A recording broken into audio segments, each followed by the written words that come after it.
Hi, I'm Bria. And I'm Mishi, and this is Kicks and Skittles. Oh, guys, welcome back. It's been a long time. We did film either last week or the week before last week. 2 weeks ago. But then we had technical difficulties, so the video never got put up. Yeah, that was tragic. So this video should go up, definitely. And if you're able to watch it, then obviously it did go up, but yes, hope for the best. Yes, I really hope this actually goes up, so we're going to talk about 5 Seconds of Summer, or Five Sauce.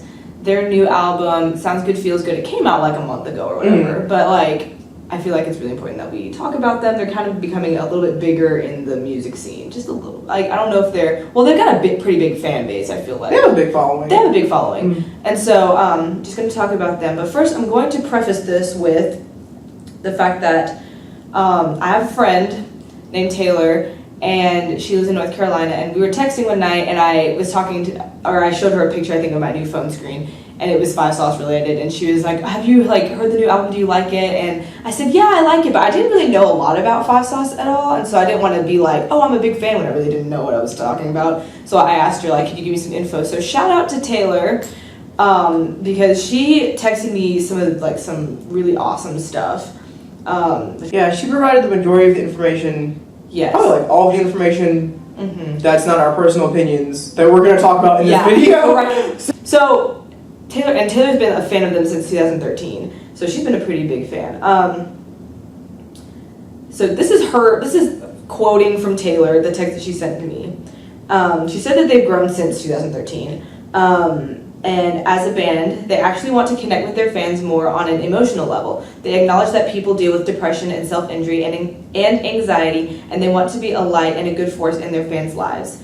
And she said particularly Michael Clifford has helped her with her anxiety, depression, and that he's been going through that as well. And then she gave me a couple of interviews that I watched, and from what I heard, Ashton Irwin, another member of the band, was also going through some stuff, or I think she told me that. Either way, I think this is a quote from Ashton.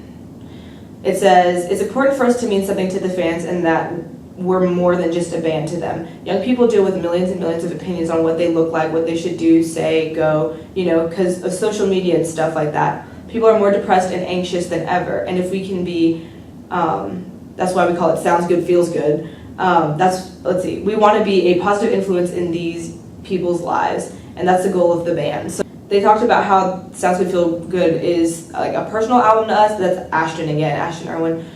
He's the drummer, and he said that it wasn't like their last album at all. He says that the writing was a lot more emotional, explores different subjects that they haven't written about before, and they talk about childhood, on a parent's divorce. They talk about one of the songs. They touch on love, heartbreak, loneliness, depression, anxiety. So all of those quotes and stuff, and just even watching their interview and listening to them. Even I was telling Bria that I watched one of the interviews, and I think they were in Australia because that's where they're from. And one the woman had mentioned something about going off a different path or whatever, and she had brought up Justin Bieber, and she's like, so you don't want to end up like Justin Bieber? And she was laughing, of course, because and they weren't joking about him or anything, but they were just but I mean, I understand why he did the things that he did, and the fact that they didn't joke around about his situation, but they were clearly analyzing, well, the reason why he probably acted like this was because he was exposed to media and all this stuff at a very young age, and everybody's looking at him, and so I think that was really respectable of them to just be actually let's not downplay his situation either, because he's going through stuff too. I thought that was really awesome. Cool. Yeah. I really did respect that. I was wow. And I like the fact that this album is more personal to them. I think Taylor mentioned to me that first and foremost, this album was for them and not for just what is really interesting because Mania Parade's album, they said the same thing about their album. They were this one was for us. It wasn't just because we're oh, we have fans that you deserve. It was for them. And I think too if they continue writing, because the writing is a little more simplistic, but it's because they're very young. No, so yeah. I could definitely see in the future them being super solid. You know what I mean? Yeah. Them having very good. Because obviously they'll go through more experience and stuff like that, and they'll have more life to even write about. I don't know. Yeah.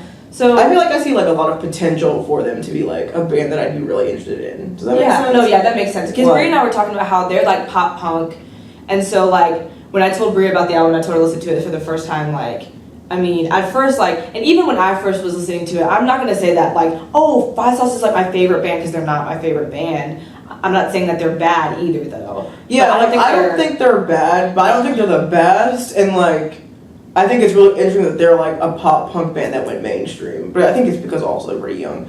But like, yeah, like I'm not like super into their music because I feel like, at least for me, not that at least it's not bad at all. It's just like it's pop punk, but it's like pop punk for like beginners. It's like pop punk like 101. Like, so I feel like if I was just getting into pop punk for like the first time ever, I would probably like really really like their stuff. Mm-hmm. But because like that's already like a scene that I've like, you know what I mean, like experience been a part of like for a while. That's kind of what we think about the band, and like so we're gonna talk about songs that we like off the Sounds Good Feels Good album. I really like Safety Pin. I like heard that, and like every single time it came on I always got super excited because I was like, I don't remember what this song is called, but I like it. And then like when they say Safety Pin, I'm like, oh yeah, like I love this song a whole bunch, and I like it too because it brings out the symbolism of their new, because with this album they started like a new like, it's not a fan base, but like a new like fan, like I don't even know what to call it. I don't know. Anyways, they brought out a new thing called the New Broken Scene, and it goes with like, they bring it up like in She's Kinda Hot, but then like I like Safety Pin because their symbol for the New Broken Scene is a heart with the safe that's broken, but it has a safety pin on it. So I think that's super significant, and I love that. And even in the chorus, it talks about safety pinning, though. Yeah, we'll safety pin the pieces of our broken hearts back together. So it's like, I like that a lot about that. That connects their fandom type thing with the album.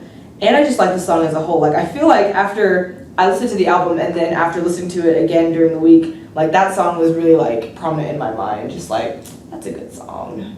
I like Catch Fire, and I like Waste the Night. I like the tone of Waste the Night. I don't like the chorus, but I like the tone of it a lot. And I like the verses and stuff like that. Oh, okay. I'm trying to remember what the song was. I guess put for that one. Like I said, I don't really like. I'm not a huge fan of the chorus.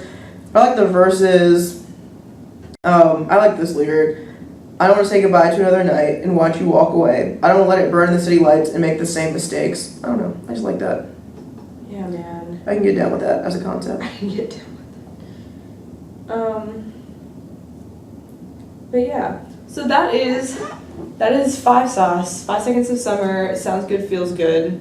Check them out if you have not, because I think they're a band worth at least. Yeah, they're definitely worth listening to. Like, they're a band worth listening to if you've not checked them out, or if you just had a stopped opinion of like, I'm not gonna listen to them just because, even though you've never listened to them before. Yeah. Okay, so new music. Golding, her album came out, Delirium. Oh, I didn't realize her album came out. Yeah. Woo! Sam Smith. He released a Drowning Shadows version of In the Lonely Hour. Is that what his album was called? Yes. I'm pretty sure that's what it's called. He released a different version of it. It's got like a couple new songs on it. I haven't listened to it because I'm like, I don't know how much changed. Like the majority of it are the same songs. I haven't listened to see like if they sound different or not. Mm-hmm. But the new songs that he has on his album, I listened to, and so they're pretty good. Like he's a solid artist. Oh, Sam Smith? Yeah. Oh yeah. Like great voice. He has great lyrics. So. Not Sam Smith. Oh my gosh. The Neighborhood. The Neighborhood released Wiped Out. Yeah. Which is really good. I like The Neighborhood a lot. Like, I need to listen to it. I've like been into them for a while. Yeah. Like Justin Bieber released his single I'll Show You, and his album is coming out super soon, like in a week. It's pretty exciting.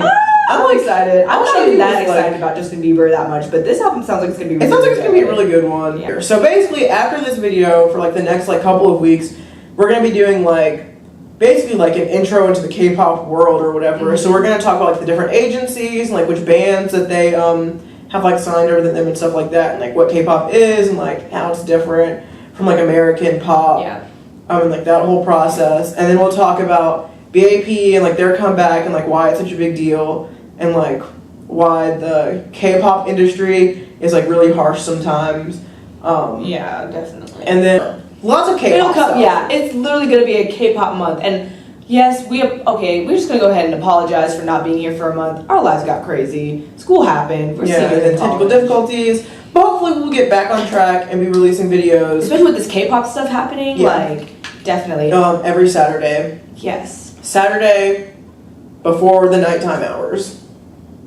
But yeah, so I think we're like done with this week. Yeah, dude. Nice. Yeah. We're gonna go watch Scandal and How to Get Away with Murder. So excited. But first, before you go watch whatever you're gonna go watch or whatever, if you haven't already, follow us on all the social medias and our official website. So our official website is kicksandskittles.wordpress.com. Our Facebook is Kicks and Skittles. Our Twitter is Kicks_Skittles. Our Instagram is Kicks and Skittles. And our Tumblr is kicksandskittles.tumblr.com. Yep, and make sure you like this video and subscribe to our channel if you haven't already, and just like all of our videos and share everything. Yes, please. Again, thank you for being so patient with us. We really appreciate it. Well, bye guys. See you guys. The next video next week. Yeah, watch our other videos. Yes. All that stuff. See ya.